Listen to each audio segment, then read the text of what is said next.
Hi friends, நம்ம mini விழாக்கில் என்ன பார்க்க போகிறோன்னா, இன்றைக்கி கந்த சஷ்டி 6வது நாள் தான். நேற்றுக்கு தீபம் போடுறதுல 7 மணிக்கு தான் தீபம் போட்டேன். காலையில் பிரம்ம முகூர்த்தத்துலேயும் தீபம் போட்டு சாமி கும்பிட்டாச்சு. கந்த சஷ்டி சூரசம்ஹாரம் முடிஞ்சதுக்கப்புறம் தான் குளிச்சுட்டு நெய்வேத்தியம் பால் பாயாசம் ரெடி பண்ணி வச்சேன்.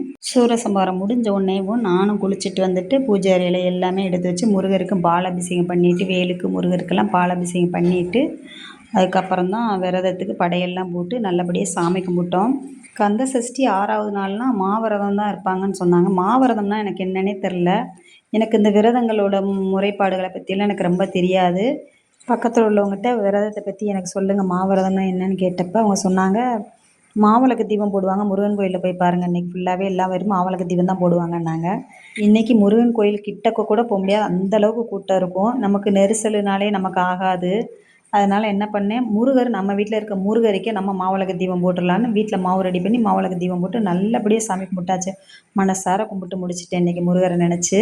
ஈவினிங் 4 மணிக்கெல்லாம் சமையலை முடிச்சுட்டு டிவிலேயே சூரசம்ஹாரம் பார்த்துட்டு திருச்செந்தூர் முருகர் தரிசனம். நமக்கு திருச்செந்தூர்லேயே போய் பார்த்தா கூட அந்தளவுக்கு கிடச்சிருக்காது, அந்தளவுக்கு கிடச்சிச்சு நமக்கு அவர் தரிசனம்.